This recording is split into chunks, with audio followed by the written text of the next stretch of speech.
until you actually go through something, it's hard for you to appreciate it, right? And in terms of like living a tumultuous life or a troubled life, or going through adversity, Marcus and myself, we talk about it all the time, where it's like you can't really appreciate the sunshine without the rain. And that's not just a catchy phrase, it's really the reality of it. I think that you are able to lead and do and create a lot of the things that you create because of what you've gone through. I never grew up with educators that look like myself. So 100. I feel like honestly, like we are that new wave that make being wise, being smart, being educated cool, right? Absolutely. Wisdom is a powerful tool, but oftentimes we might neglect it because of who it's coming from. You feel me? But if we can chop it up with a young buck and really implant a seed, man, like that's like, it's more than just education at that point. You know what I'm saying? What's going on, beautiful people? This is the Let's Grow Together podcast, where diverse individuals and communities come to serve, connect, and grow in areas that they're most passionate about. My brother Marcus, as always, bless the people. Let them know how you doing today. What's up? What's up, family? As always, bring y'all good energy, good vibes. Your boy got a little bit more jewelry on his hand than usual, you know. So Hey, it's yeah, it's official. It's official. So I always rap about wife. You got to give her her flowers, edify her as always, man. It's official. We locked in. So that's how my weekend went. Right, good times, good energy. But it almost seemed like everything was damn near going wrong. When I tell you, bro, we had got something from the store for her. It was like some hairpiece or something. Man, that joint got left in the dressing room. You know how I don't like being in stores. Like I guess I accidentally set it down. But I called back a week later, the day of. They're like, "Yo, it's here." So I had to shoot out there to go get it. Transmission in the car messed up on the way to go get it again. Like, uh, bro, like it's in the midst of that.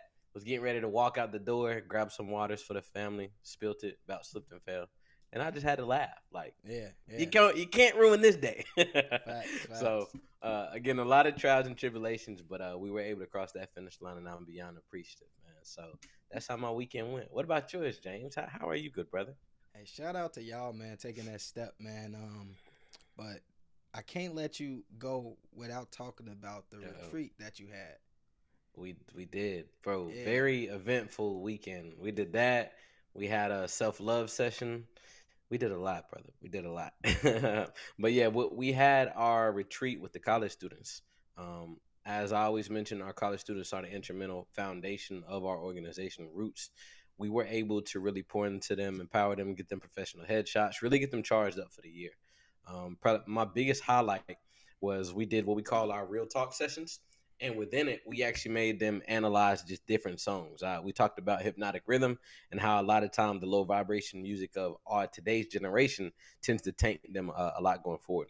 So we analyzed songs like "Dear Mama" by Tupac. We analyzed songs such as "Ghetto Gospel" by Sauce Walker. Like we mm-hmm. threw a little bit of everything out there. Some Rex Life Rise, some deep analytical songs, and they were able to essentially break it down and discuss how the music made them feel, and also understanding the importance of it going forward when it comes to their playlist on a consistent basis. So it was a good example for them, something they're going to be able to leverage for some of the college students or some of the high school and mentees that they have as well. So yeah, appreciate you not letting me forget that, because yeah, it was a I feel like I blinked my eyes and the weekend was over.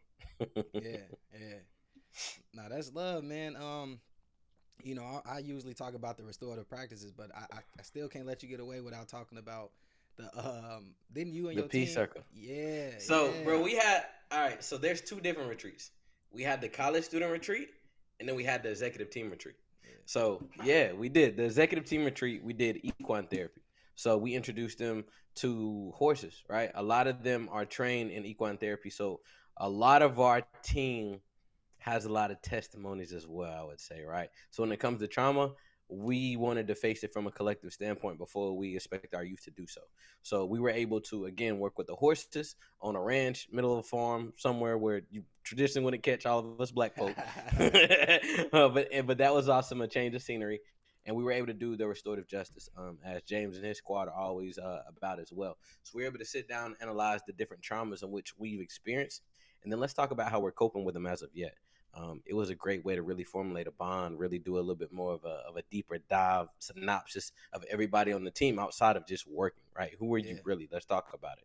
So yeah, it really set the tone for the year as well as the college retreat. So we're ready to rock and roll and get to Yeah, yeah. See, let's grow together, family. I couldn't let him get away with that because I always preach restorative practices, and to hear that he's down there in North Carolina doing his thing with his team, I had to highlight that. But man, that's the power of the restorative practice, bro. Just me checking in a little bit. We actually started one of our other programs at Oak Park Library in Chicago, and we had a circle with some middle school and like freshmen and sophomores and high school, and that type of circle is completely different from the circle that we had when we were with our college students, right? Because the young people don't necessarily understand the value of it. Like they just see us in a circle, they're like all kumbaya, they think it's a game, and it. Yeah, yeah. excuse me, but they didn't understand the true power of what was happening. So of course we always try to establish values. We ask them, what values do you need to feel safe in this space and be authentic self? So of course they go out and they list out all these values. But then when we start passing the talking piece around and we trying to get into some of the rounds, some of them weren't respecting the values, and it's like, Mm. come on, we set these values, like let's follow it. But at the end of the day, it's always a dope conversation. It's always areas to improve. But that's the power of the circle. So I actually just came from another session, and it was with college students. Bruh, it was one of those sessions where it was a lot of breakthroughs. It was a lot of conversations. It was a lot of like, man, I needed to be here. Like, I feel Mm. blessed to be in y'all presence, like type vibe. And I was just like, all right, like this is the energy that I love to get. But um, it was just one of those things where like you don't realize how related or how much in common a lot of these kids have, or all of us have, right? Because even the facilitators, we were sharing stories, and the kids was like, "Man, I would have never thought that," right? So that's Hmm. always love, man. But outside of the work, man, me and wifey good, man. She was feeling under the weather over the weekend, so I was taking care of her, man, and it was so funny because she was like, "I'm just embarrassed, like I'm embarrassed that you had to take care of me the way that you did." But I was like, "Remember when you said that I ain't had your back? I had your back this weekend, so you could never throw that in my face again, man." But life is good. Business is booming. You know what it is, man. But as we transition a little bit, man, we have a guest that's super special to myself. Um, Super dope, phenomenal brother. When I say this man could create anything, like from 3D modeling to virtual reality to skate ramps to garden beds, all type of architecture, man. I've literally named this brother Alex the Creator. But without further ado, I'm gonna bring my brother on. Marcus, not Marcus, but Alex, tell the beautiful people a little bit about yourself. Hey, how's it going, everyone? Um, I am pretty good. Uh, that's actually one of the biggest things about me. I try not to talk too much about my stuff that I got going on, mainly because it's a lot. So like I tend to go on like long tangents. But to kind of keep it concise, I am currently a after school matters instructor. So I teach Make Lab, which is a makerspace setting. I try to shape it around the architecture studio because I went to school for architecture. I got my associates in applied science and architectural, in architecture and applied science. But then I also graduated back to back, so I got my certificates in architectural design technology and then BIM, building information modeling. And then I graduated, and so that was 2020. And then in 2021, I graduated again with my associates. And ever since that, it because I was at community college for like 5 years right after high school. So it really gave me a lot of time to grow and kind of just figure out my own path and like what I wanted to do. Um, Architecture was something that I kind of had a knack for since I was younger. Critical thinking, and I used to draw and sketch and things like that. So when I was brought, or when I became aware of it through my uncle, he's like, "Hey, you should check this out. You like thinking in 3D and like imagining stuff that isn't there." I'm like, "Yeah, that's actually pretty cool." So I looked into it. There was this after school program called After or not After School Matters. I always saw After School Matters, which is kind of ironic now. I always like had a feeling I'm like, oh, there's something about that, but I just at that time it wasn't something in my priority. Um, but this ACE Mentor Chicago ACE Mentor program is a national program, and each state has a chapter.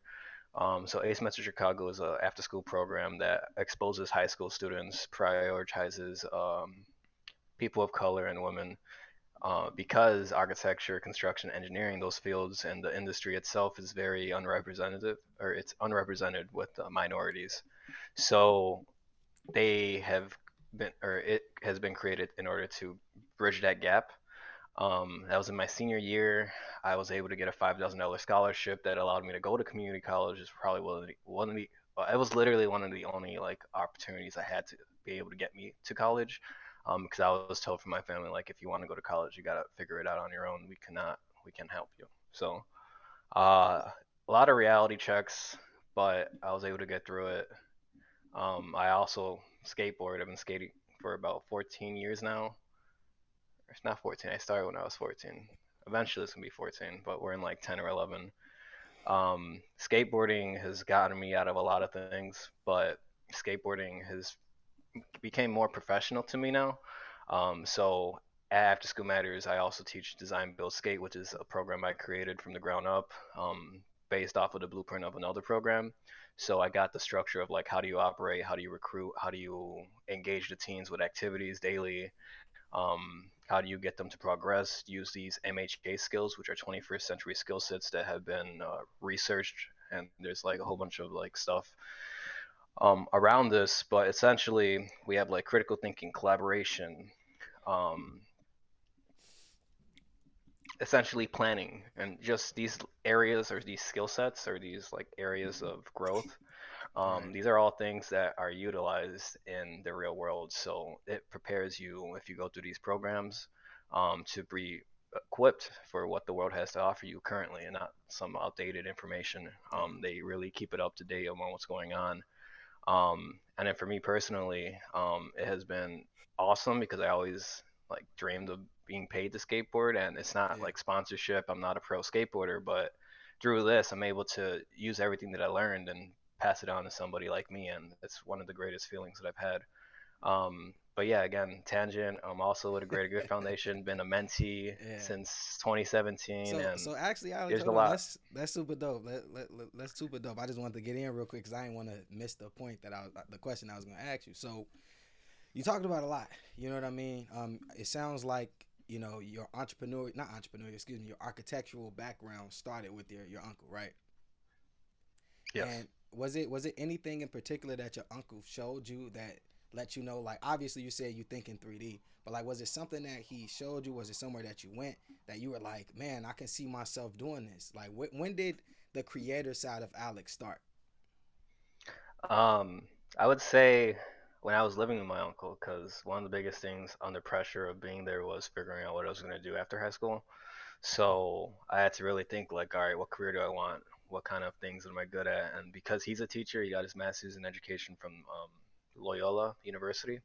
So he went through everything himself, and as a like a master's like holder, he's just able to analyze me. So it's like I had a teacher or an older mentor look out for me, even though he's family, which was like super not typical. And it honestly really helped me like set the project or set the trajectory of where I was going, because he found me at a point where I could have gone the fork of two roads, could have gone down the ladder road and made poor decisions and not be where I'm at. So he just honestly he just examined me. Like I lived with him. He was able to figure out what I was doing. He helped me with my homework. My aunt went, or she was a mathematician, so it was like, all right, you're not really you say you don't like math, but these are career paths that if you figure out a way to like math, this is how you apply math. And then that's what led me down the path of figuring it out. That's awesome. You had some great role models, and it definitely does hit a little different when it's family too, right? When it's people you never really looked at being able to give you that game or school you, just somebody kind of close to you, but they're able to pour into you as well. And having the educational background and the mathematics, that's just the extra plus, right? Everybody doesn't have that around them. Definitely resonate with that. Having my family in education It just was something that was kind of always emphasized, the extra oomph, right? Like, no, you are a little bit different, dig a little bit deeper, right? The expectations are a little bit higher. And it seemed like that really helped you thrive. So, as you mentioned, mentorship is really vital to you and has helped you. I heard you kind of earlier when you were giving us some insight. AGGF is a group of gentlemen who mentor you as well, man. I'd love to hear a little bit more about your experience there. We get it from James' perspectives and the guys, but I would love to hear it from their mentee as well. How has it impacted you and really helped, define that trajectory in which you spoke of earlier? Yeah. So I met the Greater Good guys through a mutual connection, Corey Williams, and Corey pretty much had a feeling that there was something going on with me, so he put me in the right place at the right time with the right people. So my biggest thing was I didn't have a positive male role model growing up. So my real dad, my stepfather, they both were gang members, and they didn't have positive upbringing, so they couldn't necessarily show me what a positive life looked like. So growing up with that, my mom going away from everything, like there was just a lot of trauma. So being able to find people who are men who went through things, who also are college educated, who did sports, who despite their obstacles and what life presented to them, they were able to overcome those things. At that point, it was like I'm the only one like me. I don't see anyone else like overcoming these things and like doing it in a way where they want to better their future. And like I had to take it seriously because I'm like, well, I have life changing events happening while my friends are messing around doing things because they can't relate or it's not affecting them in the same way. Uh, so when I found a greater good, they're talking about consciousness. How do you change your programming? You're all programmed. I'm like, yes, I was aware of this. I didn't know what the terminology was, but I just had a feeling like, yeah, like I'm not going to be controlled by the outside world, but how can I get out of this victim mentality? Um, so they just pretty much presented me with information that I discovered on my own, just searching the internet and just books and just researching on my own. Um, And then the biggest shock was how open they were, how vulnerable they could be. And I'm just like, man, like I could tell you everything that I've gone through that like was the person that's opposite to who I am now. And you guys look at me like, hey, bro, but you're here now. Like, that's awesome. That's cool. And I'm Yeah. like, damn, like you're not shaming me for my past. That's crazy. That's awesome. That's maturity and just showing me things that I wasn't around. So like showing me how to be a functional or a functioning member of society. Hey, that's real. Shout out to Alex, man. I kind of alluded to this earlier. Like that is the dope part about the restorative practices because it is a safe space. Like we not just saying that because it sound cool, right? Like you can come into one of the sessions that we have and leave out a completely different person because not us as facilitators, but somebody else in that circle might have said something that resonated with you that literally gave you the Da Vinci Code to unlock the next level of life. So I think like again we talk about restorative practice all the time. Like the more you know about a person, the less likely you are to harm a person. And I think that when you came into those sessions, because like Alex would tell you, like I've been rocking with Alex for about the last 3 to 4 years, man, and it's been love ever since. And we connected based off some conversations we had, and it just really showed me how dope of an individual he is. But you talked a little bit about the mentee portion of A Greater Good Foundation. You also have been one of the lead mentors for A Greater Good for the past couple years as well. So talk about the shift from the mentee to the mentor perspective and how you've used some of the information you've learned to help your younger people that you come in contact with. Oh, that was a blessing.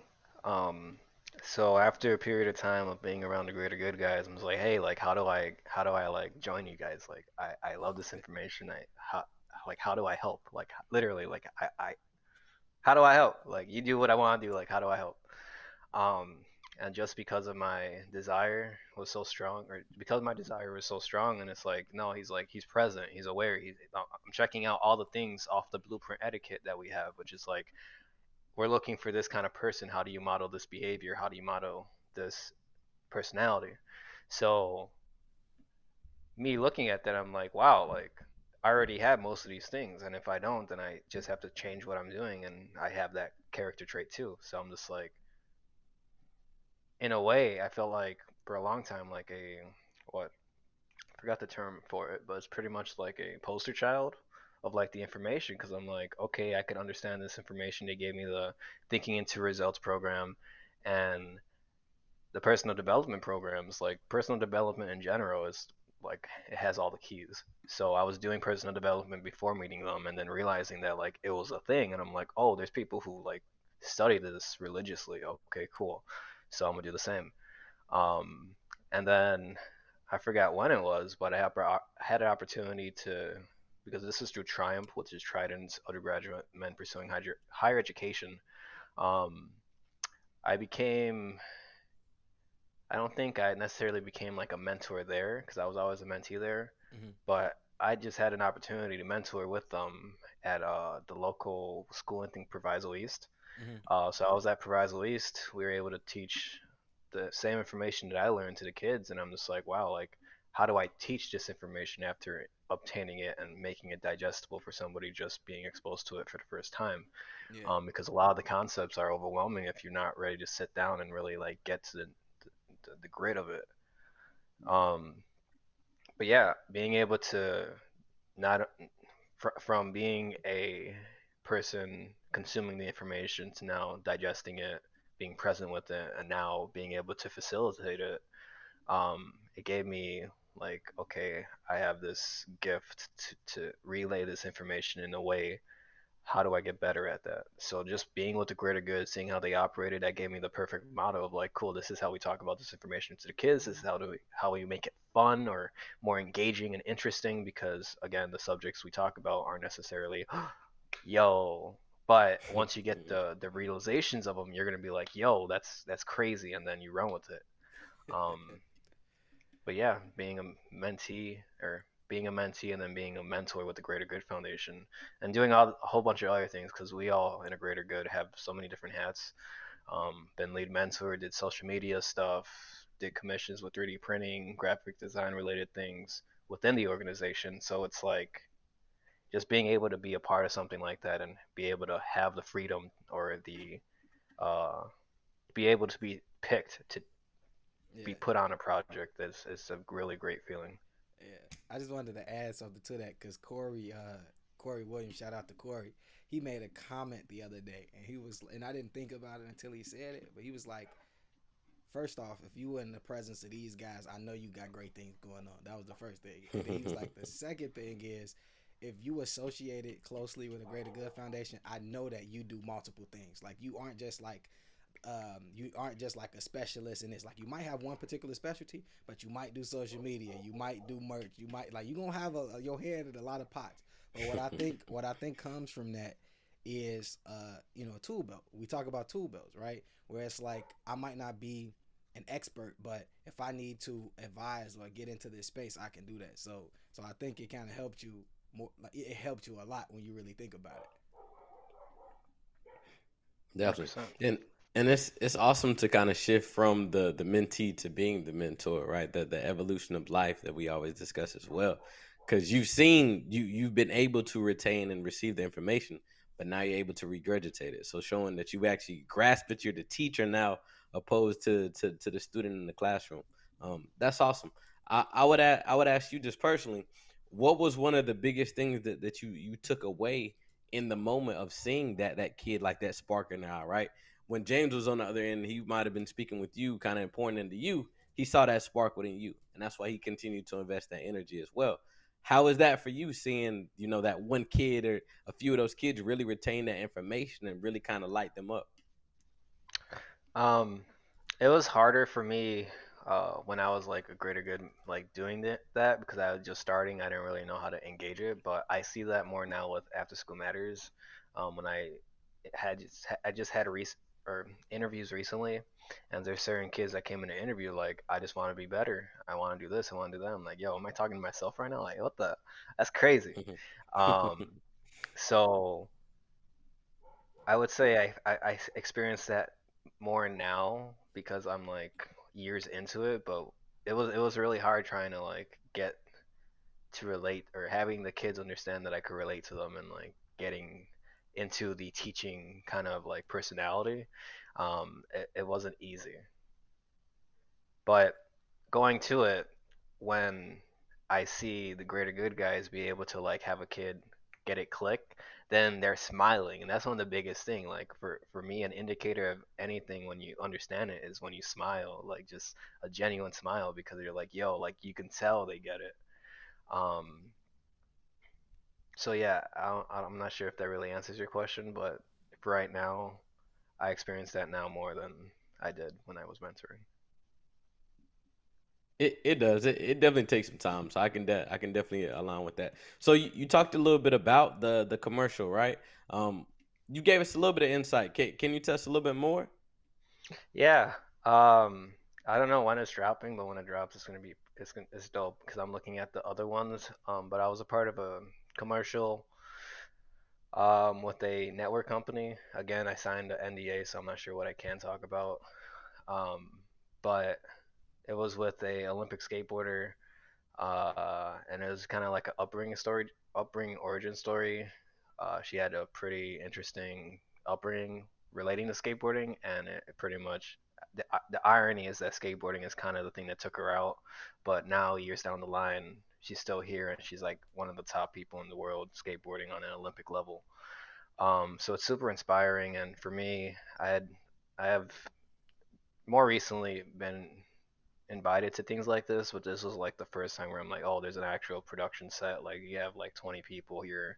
You have guys holding the cameras, guys holding the microphone, people with the walkie-talkies, people, the director, the director's people, and then you got people with like the little waters or if you need anything. So being able to see that at a skate park that I normally go to, not often, but I've gone there enough to know what the vibe is. It completely changed the vibe 100% because it's a public park. So like then it's like no one can skate, and me being there, like it was like a permit kind of thing. So me being able to skate at the skate park during this time was a privilege because it was inaccessible for everyone else.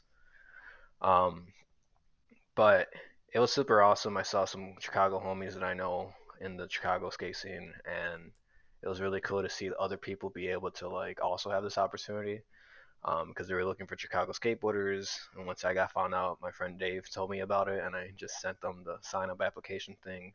I didn't hear anything. I found out like at 6 o'clock the night before, saying, "Yo, please come to Wilson, Montrose Beach at 6 or 5:30 in the morning." I'm like, you know what? I just saw the what I'm getting for one day of being there for 8 hours. One day is all right. I could do that. So did that.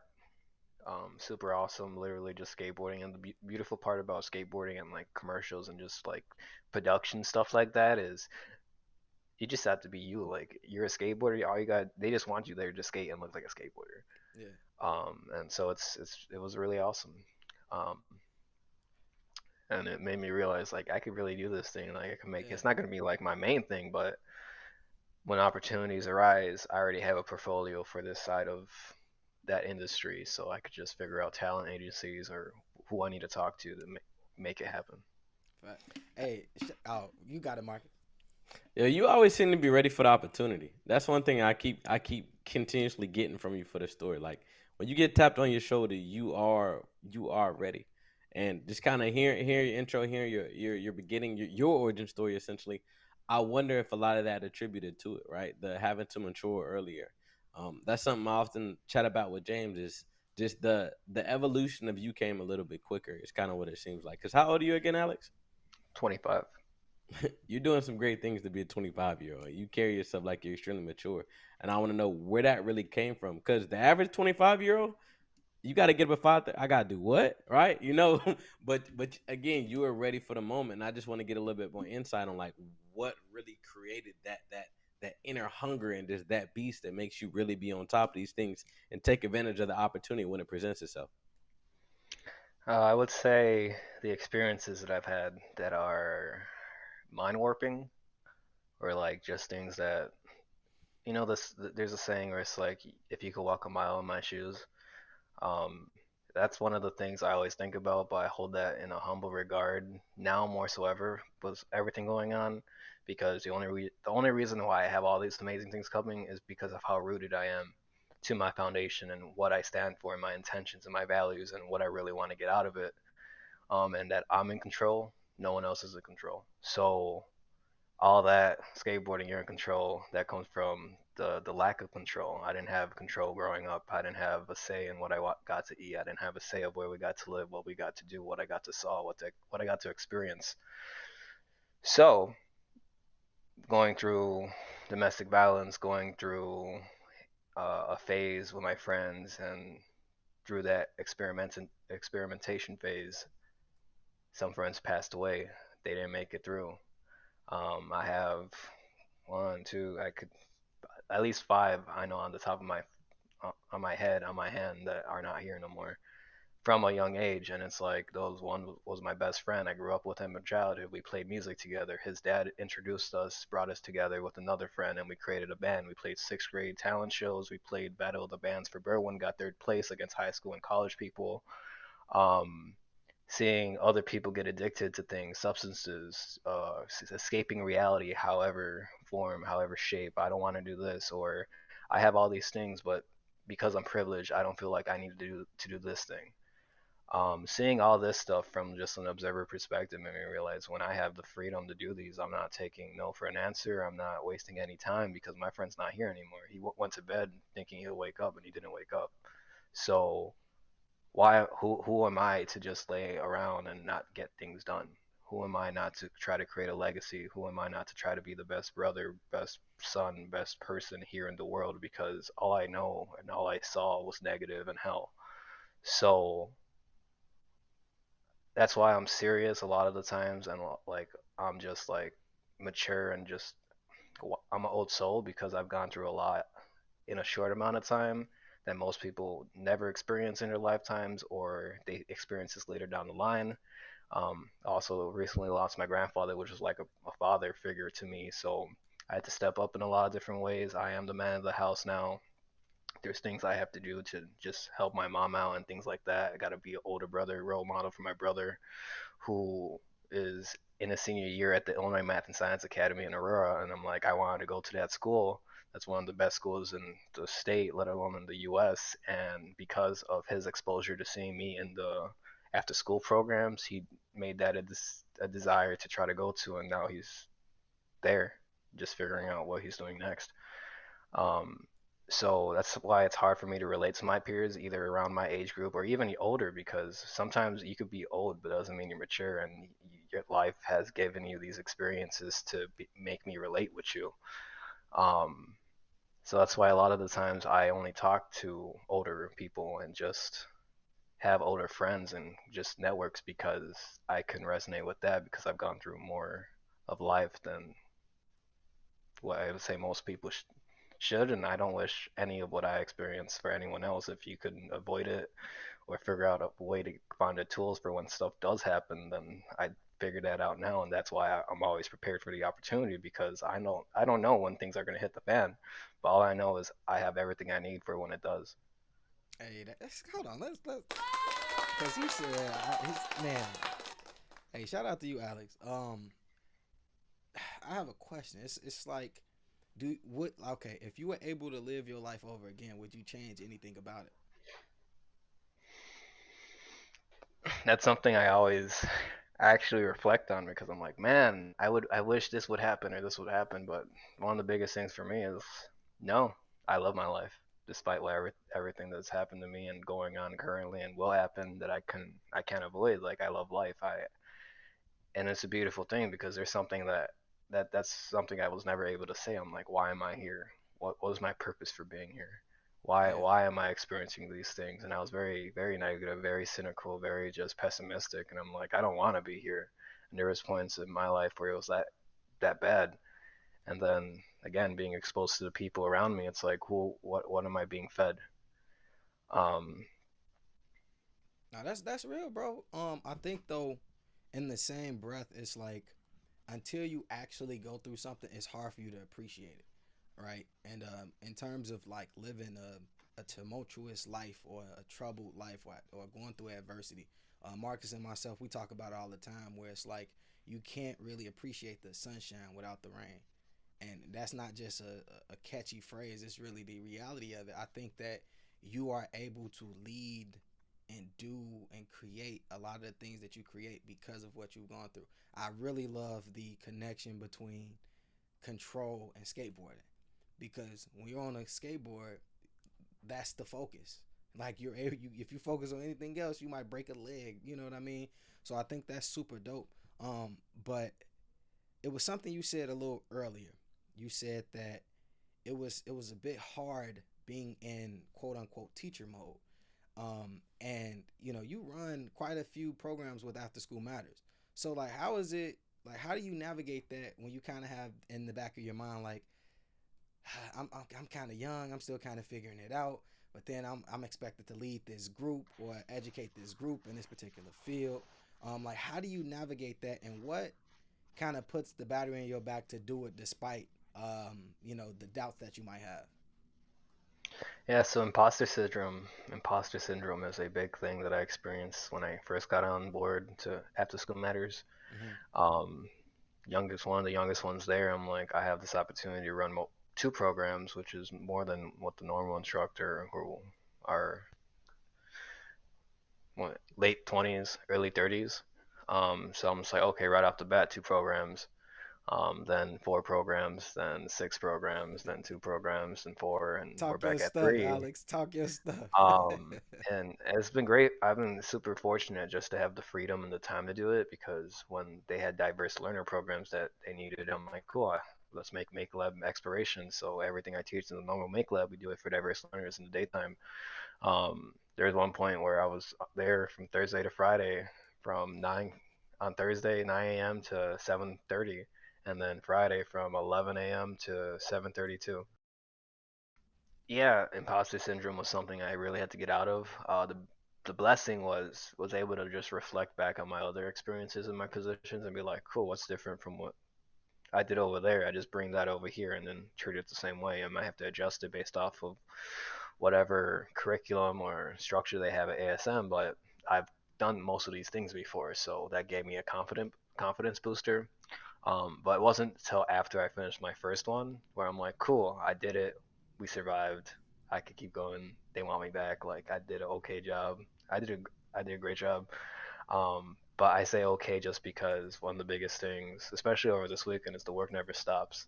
So I could rest on my laurels, but it's like there's so much work, so much more work to be done. So let's get to work. Um, but yeah, going back to this, um, being an architecture major, you have to have time management. So a lot of the things that I was in and just exposed to before it, I was already prepared for it. So I had to be easily adaptable. I had to wear multiple hats, do multiple things, and I had to move fast. And most of the time, people are like, "Bro, stop moving. Like you're moving at the speed of light." I'm like, "I gotta go. Like we need stuff. We gotta do stuff. Like if I'm not doing something, then something's wrong." But then you got burnout and everything. But we could talk about that later. Um, but yeah, I would say after actually having the time put into it, that's when it went away. But before that, there was nothing but nerves and am I going to do a good job and are they going to like what I have to offer this place? Yeah. No, that's dope. Cause I just have to say this to you as I want to say little bro, but I'm gonna just say bro. You know what I'm saying? Like you are that guy. Like you are the man, bro. Like you gotta stop being so like humble with it. But um there's a famous quote from Les Brown, and he says it's hard to see the full picture when you're in the frame. Like we talked about it at the beginning, man. You literally can create anything from the image that you have in your mind, bro. Like, and I think that even when you go into these settings as an instructor, it's just you realizing that power and showing it. And I know you've done that, right? I know you've done that because I've met some of the people that you instruct or that you work with, and they have nothing but great things to say about you. So, just give yourself a little bit of grace, man, because you're doing a lot, but you're doing a lot of dope work that is in fact, affecting a lot of people's lives in a positive way. So shout out to you.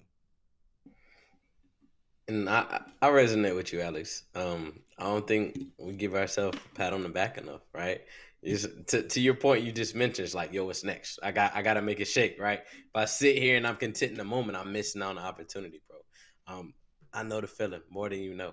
but definitely take some time for yourself as well to celebrate those wins, right?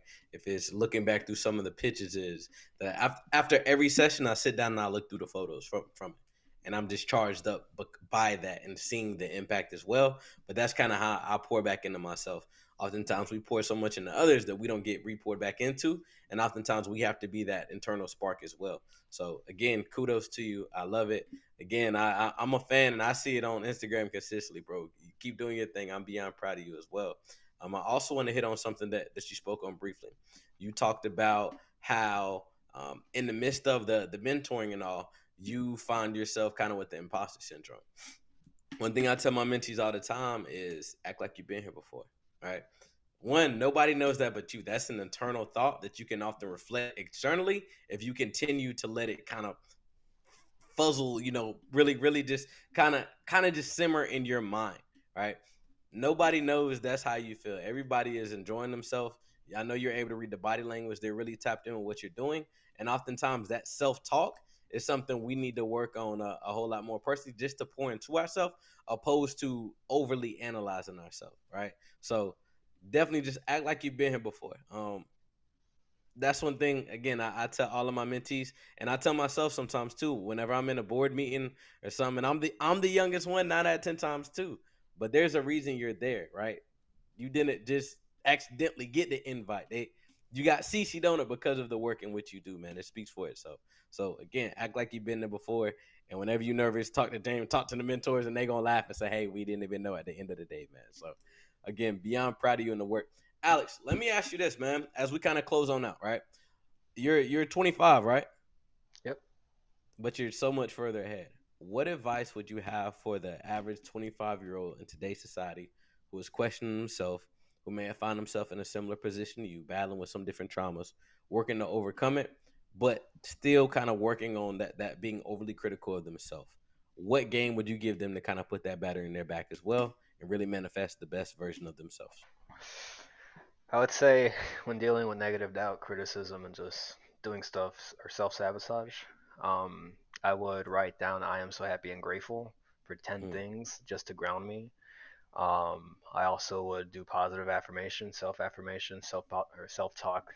Look in the mirror and be like, bro, you're gonna kill it today. Like you do this, you do that, mm, because it's like, who else is telling that to you? If no one's telling that to you, then you can do it. You can do it yourself. That's the biggest things. You have so much more power than you think, and a lot of the times we let the world take the power from us. mm, Also having reminders. So I'm a big motivational guy. So I have certain playlists on YouTube for a certain emotion. So I'm like, cool, I need to feel this emotion. Like, how do I get into this state of being cool? Let me listen to this playlist. If I need to be focused, you got this lo-fi music. If you need like, you're not angry, but you need to channel the anger and the negativity into a positive way. Listen to heavy metal. Listen to whatever music or genre that you like that invokes that emotion. Journaling, writing your stuff down, just being able to like see your thoughts on paper and like this is what I'm thinking in my mind. um, Asking for help when you don't know, because especially if you're Latino, like asking for help, there's a lot of pride in the Latino community and just a lot of pride in general. But culturally, it's with Hispanic culture, it's like, oh, you can't ask for help, you got to be a man, you got to do this, you got to do that, you got to hold yourself up by your two bootstraps. And it's like, yeah, it's the old way of being, like, but we're here to help each other, we're here to learn, connect, and grow with each other. Like, how are we, what do I have or what have I experienced that can help you? So being able to share with other like-minded individuals and having a safe space to do so, because sometimes you could try to do that with your friends, but then realize, okay, these friends are friends, but they're not those type of friends that you can have those conversations with. So being mindful of your circle and like what you're actually talking about, having a 5-year plan, writing goals down. Yeah, I could go on, but Yeah. there's so much you could do. There's a lot of resources for your toolkit. Hey man, shout out to Alex, man. I am a big advocate for writing affirmations, writing down gratitude, writing down the goals that you want. So shout out to you. And then, man, the biggest piece of advice I think he gave was be mindful of your circle. Like you don't realize that you are the sum or the total average of the people you spend the most time with. So be mindful of that. But Alex, as we close out, man, is it anything that you currently got going on you want our listeners to know, if they trying to follow you to tap into whatever? Shout out your social medias. Yeah, so I would say if you want to keep an up to date on what I'm doing, I'm currently modeling some local skate parks just by looking at pictures. The second playable skate park for the video game Skater XL should be out in like a week. But the first one I released, which is my local one, M Block Maple Skate Park, that's out there already playable on PC. But yeah, just tap in with me because I got a lot going on. A lot has happened. A lot will happen, and I'm just blessed to be here and be present for the journey. So hold on, because I don't think people gonna get what you just said unless you actually explain what you just said. So Yeah. you said that you recreated a version of a skate park that's by you by looking at pictures. But how did you do that? Like what's happening with that? Yeah. Am I able to share my screen? Not presently. Not now. Okay. That's a feature we working on in the future. Okay. Cool. But if I were to do so, so basically, you got this 3D modeling program. I have pictures. I have Google Maps, Google Earth. Essentially, I look at the location that I want. I map it out in Google Earth. Create a little template of a picture, get it to scale or at least closer to scale on Google Earth as possible, import that into the 3D modeling program, put it to scale with like a curve, which is a line that we use to draw in the CAD program or the modeling program. Um, Essentially, scale that picture to the in scale model units, and Yeah, then from there, I had other pictures from the website of the actual skate park that the company made. I just looked at those pictures. I've been there. That's my local too. So based off of my own experiences, I could personally just imagine what the heights are based off of the pictures and my own experience. And then I just overlaid the company's photo, which is an aerial photo or a floor plan view, traced that or overlaid that over Google Maps, and then traced the layout of that. So now I had a floor plan of the skate park of every obstacle, and then extruded all of them, which is basically making them 3D, yeah. to get the actual shapes to make it as one to one as possible. And I haven't even been over there recently, so the fact that I was able to make something, haven't even stepped foot out to do that, I'm like, all right, cool, I'm getting good at this, and Bro. I have a lot more on the way, so it's really cool. Yeah, it That's just tough. yeah, that's super tough. Like I loosely followed it, but I know it's some kid, somebody out there that know exactly what you're talking about. But I just know it's fire because I saw it. But man, as always, let's go together, family. Please tap in with a greater good with Roots, Marcus, myself. You see the merch we got on, man. Tap in, man. You can hit the link in the bio to get that, man. But all as always, like, comment, subscribe. We've been really appreciating the feedback y'all been leaving us, and then of course, we got our guest here, Alex. Man, please feel free to follow him wherever he is. You see the social media is there. But at the end of the day, man, believe in yourself, man. Marcus, what you got for the people? I think Alex said a mouthful. He definitely dropped some gems. It's awesome to see a young man who really got his head on straight, who's really leading the next generation as well too. We are the young bucks doing it as well, but it's love when we see our young bucks doing it even outside of what we're doing as well. So again, as always, kudos to you. The biggest thing that I took from Alex as well is where you start does not define where you finish. Right, it's on you. Facts. You have the ability to create. As always, you're your greatest asset and worst liability simultaneously. So pick one and move accordingly. Peace, everybody.